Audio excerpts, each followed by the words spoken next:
sudah kita laporin ya di beberapa wilayah sudah kita laporin untuk beberapa pelanggaran. Tinggal sekarang ya bagaimana tindak lanjutnya aja lah. Tinggal menunggu panggilan. Pelapor sudah diperiksa, korban sudah diperiksa. Tinggal berikutnya kita tunggu panggilan buat terlapor. Terakhir kemarin di Purwakarta ya bang, mungkin di Purwakarta sendiri laporannya sendiri. Laporan pemalsuan domisili, dugaan pemalsuan domisili sudah kita laporkan. Nah itu pelapor dan korban sudah diperiksa. Ya berikutnya mungkin terlapor pun akan diperiksa lah. Terakhir sejauh ini bang, sudah ada kabar titik terang bang dari laporan-laporan abang yang di titik terang seperti apa? Kabar baik mungkin sudah ada. Ya bagi kita sih unsurnya terpenuhi semua. Nanti kita lihat bagaimana pandangan penyidik. Yang jelas bagi kita semua yang kita laporin itu tidak ada yang kurang unsur, semuanya unsurnya terpenuhi. Bang, melihat dari pihak Akas yang kemarin melaporkan Mbak Feni di Polda Metro Jaya seperti apa bang mungkin? Itu kan terkait dengan ITE ya. Yang kita laporkan atau yang dilaporkan?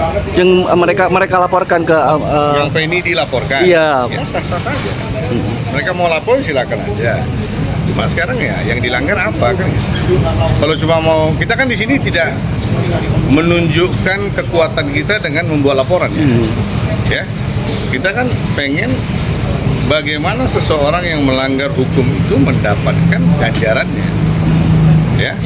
Jadi hukum itu untuk warga negara lokal aja kenceng. Apalagi untuk orang asing kan.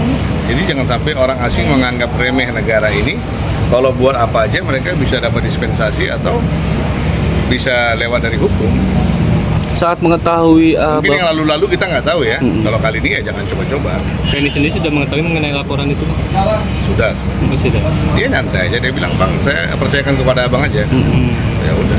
Apa udah ada panggilan bang? Atau mau pakai lawyer lain? Gue bilang kan enggak bang, saya mau sama abang aja. Tidak ada. Sudah ada panggilan bang? Belum. Mbak Feni sendiri siap bang nanti kalau akhirnya bakal dipanggil? Pastilah, harus kan gitu. Nanti kalau dipanggil kalau nggak datang gimana? Bisa dijemput kan? Kita sih intinya gini, kita tidak minta dibantu, kita tidak minta didukung. Kita hanya minta jalankanlah ini sesuai dengan koridor hukum. Udah. Jika memang nanti langkah-langkah yang saya ambil dibilang salah, di mana salah? Ya. Kalau hari ini kan kita lihat dari pihak sana nih ya, apa aja yang mereka larang, apa aja yang mereka bilang saya sedang mereka lakukan. Padahal saya tidak melakukan itu gitu. Tapi mereka mengatakan saya, yang ujungnya mereka sendiri sedang membuat. Kan gue bilang, saya nggak cari panggung bro. Gue kalau mau begini, setiap hari satu artis bisa gue berdampingin. Cuma kan bukan itu tujuan kita. Bagaimana keadilan bisa didapatkan, itu kan tujuan kita. Bang, sebagai pihak Mbak Feni sendiri sebenarnya kalau Akasnya sendiri untuk legowo meminta maaf dan berdamai, membuka pintu damai nggak sih bang sebenarnya? Ya sekarang gini, makanya kan saya tanya lagi. Nah ini agak lebar nih kita bahas kan gini ya. Nanti kalau dibilang saya terlalu banyak bicara, saya tidak gubris. Karena yang namanya lawyer dengan dokter harus berbicara. Ya, orang yang malas berbicara tidak boleh mengambil dua profesi, dokter dan lawyer. Kita ini sekarang gue tanya, layakkah seorang lelaki yang sudah menikah? Jadi ini sorry gini ya, saya banyak nangani kasus perceraian, ya terutama ya, kalangan artis ya. Tapi ini pertama kali saya menangani seseorang menggugat status mantan istrinya, di mana dia sudah menikah dengan wanita lain. Nah ini pertama kali nih gue tangani. Nah, kalau andai kata sekarang dia bilang dia tidak menikah, berarti sedang apa dia dengan wanita baru itu? Ya, kalau memang dia bilang dia sudah menikah, lu udah menikah sama perempuan itu. Layakkah seorang lelaki yang sudah menikah mengajukan gugatan terhadap mantan istrinya? Ya, mau kalian bilang hukum negara, mau kalian bilang hukum agama, layakkah seorang lelaki yang sudah menikah dengan wanita lain mengajukan isbat terhadap mantan istrinya? Kalau dia bilang dia belum menikah dengan istrinya yang sekarang nih yang ketiga ini, lalu sedang apa ini mereka ini berdua ini, apa ini namanya sekarang yang mereka lakukan? Dong, kan banyak itu videonya, sudah menikah di sana, sudah menikah di sini. Lalu untuk apa? Ini sekarang mau berdamai sama ini apa? Untuk apa? Hanya untuk anak-anak.